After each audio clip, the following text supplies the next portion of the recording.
I am Natsu, and I am the ethereal form, E.N.D. This is my demon form. Not. Sup guys, Fantart here with Paul Stanley, Kiss, and I'm here to discuss a fairy tale theory that's been on my mind for such a long time, and one that I've been thinking and I think should be discussed based off the story and recent events that have happened with Natsu and E.N.D. This is Natsu's E.N.D form. Looks a lot better than the one we saw in the manga, but I'm pretty sure Natsu is going to transform more completely down in the manga. So it looks to me like only his power flames are coming out. That's not his E.N.D form. Although this would be a pretty cool E.N.D form. Right, Paul Stanley? Right. So, see, this theory I've been wondering for a long time, and that's with the recent events with Natsu and his so-called tumor. Now, here's the thing. Here's my theory, straight off the bat. I'm going to try and make this a quick video, not too long. I'm not going to drag on long. Now, one thing first. I haven't heard anyone talk about this theory or bring up this idea.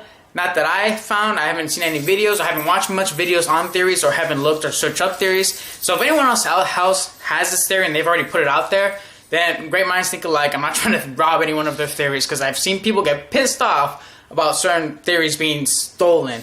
But whatever, great mind think alike, and if this is already out there, then fuck it, whatever, I'm not the first person to think of it.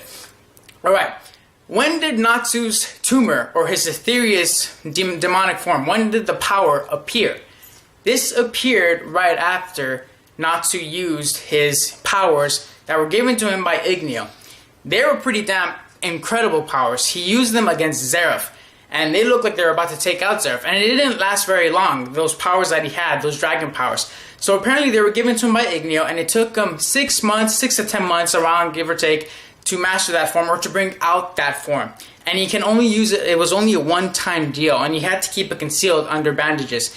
Pretty cool tattoo looking thing too. Right when he uses that power, that's when his ethereal form comes out. That's when his ethereal form was popping out. That's when he passed out. When his powers had awakened, so to say.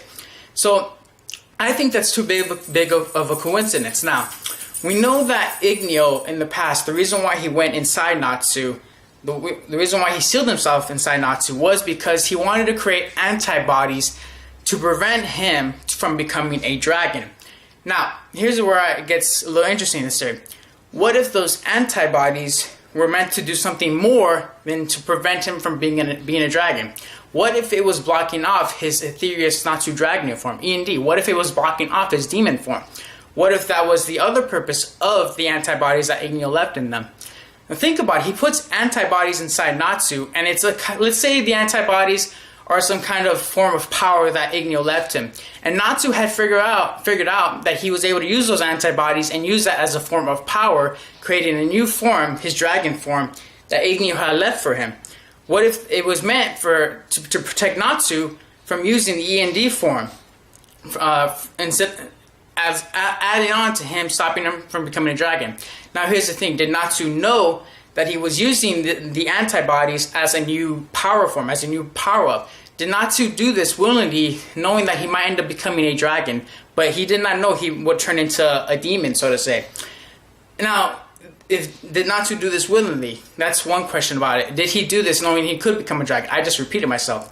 But that's pretty much my theory, is that I think that the power that Natsu had used against Zeref might have been the antibodies that E.N.D had left inside his body.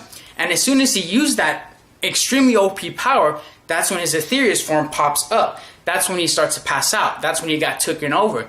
That's how I feel is how his ethereal form popped up, because I thought it was too coincidental for him to use his E.N.D powers and then all of a sudden his ethereal form comes up. That's too big of a coincidence. And now if let's say this comes out true, I could be completely fucking wrong. Let's say it's true, then why wouldn't E.N.D possibly tell Natsu about this, or like give him some form of hinting, or tell him right before he had died? He had a little bit of a chance, but he didn't use that chance.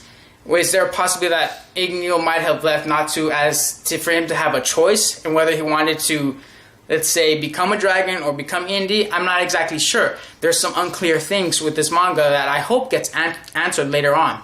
That's how I feel Natsu's E.N.D form had come up. that's my theory for this video. It's not a really big theory, it's a very simple theory, but there are a bunch of other theories that I might want to release later based on how the chapter's coming. Hopefully it's not too bullshitist, and hopefully I'm not way off the mark, but hopefully I'm at least a little close. Or I could be completely fucking wrong and this is all void. Anyway, hopefully you guys enjoyed this theory discussion. It's not very long. Hope you guys enjoyed the Paul Stanley doll. Later.